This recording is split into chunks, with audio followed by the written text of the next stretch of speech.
So a lot of people probably were like, "Oh, yesterday don't count. It's the first day of the reverse split. Like that ending the close to stay above $1 is just a trap." But like, if you weren't feeling it yesterday, the Battle of 101, are you feeling the Battle of 102 today? Holy shit, that was exciting.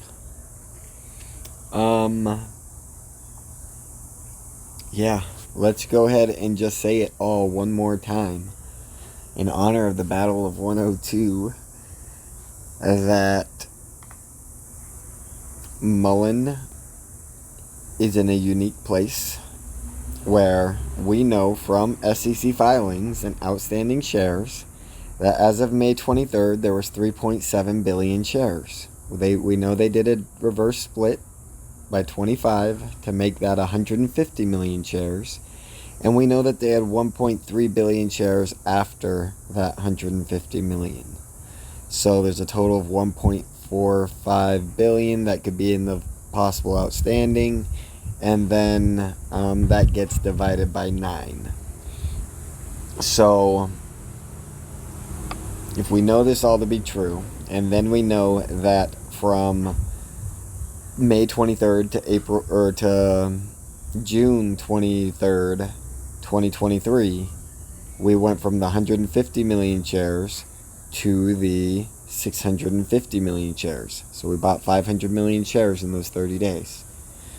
Then we know that from this SEC filing today, the 10Q, that there was an additional 150 million shares bought between June 22nd and June 30th, which makes for a total of 650 million shares we bought at retail to June 30th.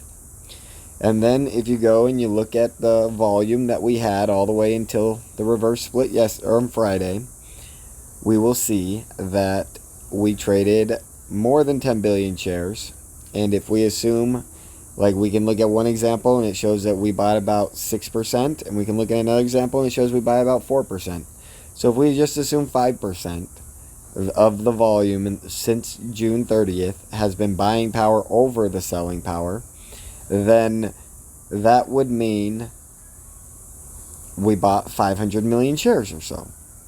So if we bought 500 million shares, and we know that we already had 650 million shares, that would be 1.15 billion shares, and we know that they only have 1.15 billion shares, and we know that they only had 1.3 billion left over. So that would mean they have 150 million shares left,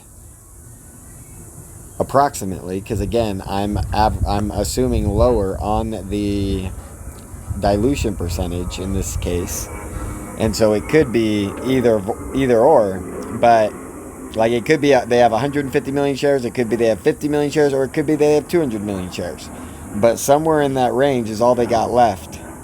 And we know from other squeezes that every squeeze brings in what's called FOMO, and that is retail that's watching the stock, but they don't want to buy it unless it's already going up, because that means it's not a fake company and all their fears are washed away, and so they can buy it even if they didn't get in at the lower price. They're just happy to make money, so they come in later, and we call these people FOMO.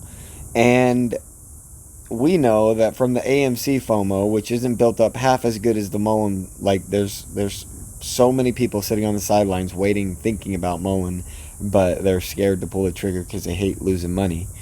But we know once it starts to run, the FOMO will come, and we know that FOMO brings in at least $1 billion. We can look at sometimes where it brought in over $2 billion. Like we can look at GameStop where it probably brought in even more than that when it ran to 483. It probably brought in $5 to $10 billion of retail investment. But that same time, AMC announced $2 billion raised in capital in January of 2021 when it ran from $4 to $20.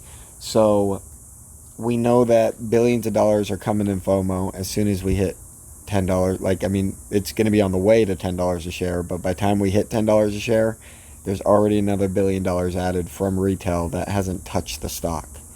Like, all of that's real. All of that's happening. Like, are we going to keep holding this dollar for the next 10 days, and then the FOMO just says, wow, they're not even, like, they made compliance, wow, like something stupid like that. I don't know what's going to cause this, but it could be tomorrow, it could be the next day, it could be the day after that, no one knows. All we can do is just be excited, be happy, share the word, and start telling friends and family.